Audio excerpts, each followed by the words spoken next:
Hello, welcome to the Mr. Jurgensen Show. This episode is for my world history class because we have a test tomorrow over chapters 19 through 24. All right. Now you are. Excuse me. I got to itch my eye. Okay. You are responsible to have your notes for each of those chapters completed. If you do not have those notes, you can go to my webpage and you can find them there. They're under Unit 5. All right, and you can find the essay question there as well. The first thing that I would like to talk about is the essay question, which is a critical thinking question, meaning that you have to sit down and you have to actually think about what you're going to write tomorrow on the essay. Okay, the essay exam is, or the essay question is, explain how the development of government in the three Chinese philosophies symbolize the development of China from a country of divided kingdoms to an empire.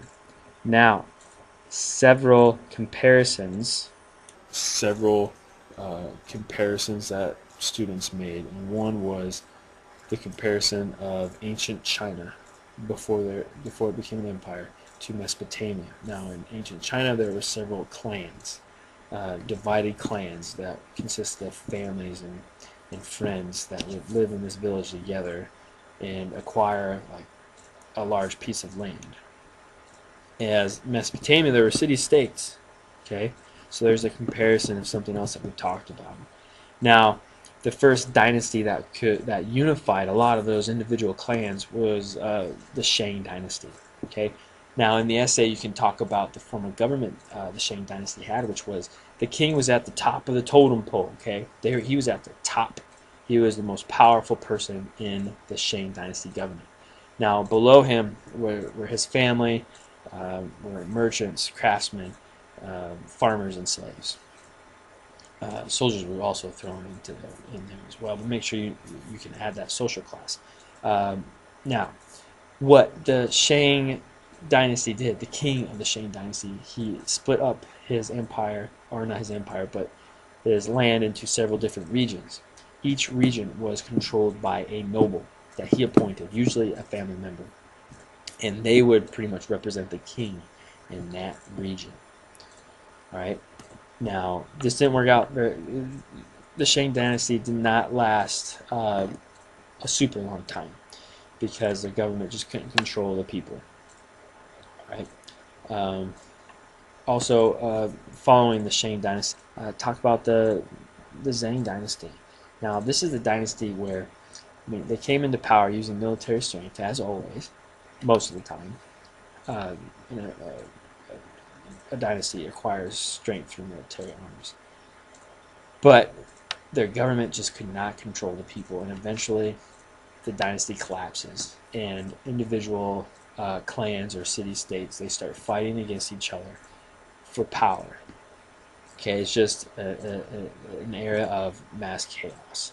All right, this is where we get our three philosophies. We get Confucianism, which remember is the golden rule: treat others the way that you would like to be treated. And also, it believes in practicing good etiquette, having good morals, and just treating each other and yourself correctly, and nice, being nice to one another. Then we also have Taoism, which is that stability of or harmony with nature. And remember, Taoism believed that there was a balance between all elements of nature. Okay, and there's also, in that balance was called yin and yang. Okay, there is an opposing force to every element of nature. There's a light and dark. You can even go into human emotion where there's happy and mad, sad and ecstatic. There's an opposite force to everything. All right. Then our fourth one is legalism, which is the strong, harsh laws and fearful government that would enforce kind of a fear into the people so that they wouldn't do crimes. A lot like Hammurabi's Code, where in Hammurabi's Code, if a son struck his father, his hand would be cut off. Okay, it's harsh rules like that because remember, legalists believe that all men were naturally evil. All right. Now, our next dynasty that follows this age of like chaos in China is the Zhang, or sorry, the Qin, which is spelled Qin. And it's pronounced Qin, the Qin government. Thus the name China. Qin. Okay. Now, this ruler, the first emperor, this is the first empire of China. He was a very, very strict, very harsh, and not very well liked at all. And remember, he started that boundary. What was that called? Yes, the Great Wall of China and the northern border of China to defend its people from barbarous tribes such as the Huns and the Mongolians. All right. He also establishes a form of government. I want you could write about that. Um, what else did he do? How did he rule? Tell me what his government was like. All right, and then the one I'd like to talk about a little bit more is the Han Dynasty, because this is where we get a great example of how history can be used to benefit or to improve our lives on a daily basis. Now, the Han Dynasty, it took two of the three philosophies during the hundred schools of thought, and which were Confucianism and legalism. The Han Dynasty looked back and they said, okay, none of these really worked, especially legalism on its own, because if you just used legalism, people would be afraid of you and eventually hate you. Okay, and I won't get to talk to you about this, but a great writer, Renaissance writer, Niccolo Machiavelli, believed it was much better to be loved and feared than just strictly feared. Okay, and the Han Dynasty really takes this into consideration. I mean, it takes Confucianism and it starts respecting the people a little bit more and emphasizing a good moral code for all the people to follow. But it also maintains strict laws that keep the people in order. So this is what I mean. And this is the great part. This is just the great thing about studying history, is that you take elements from every historical event and phone ring. Turn it off.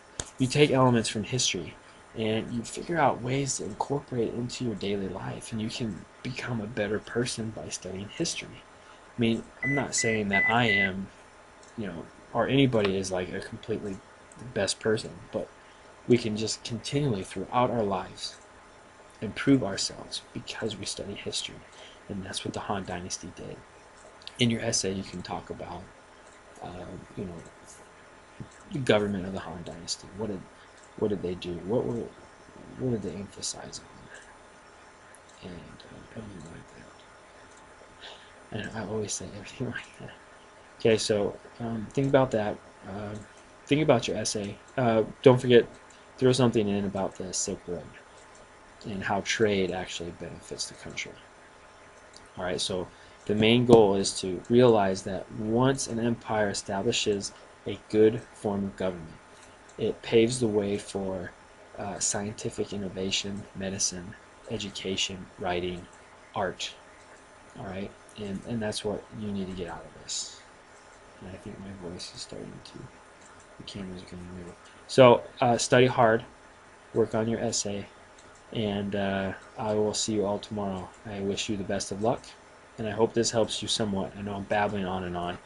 My wife says I need to stop. I just babble. But I like talking to you guys. I like talking to you. And I know I'm boring. But I will let you go. Study hard, and I will see you more.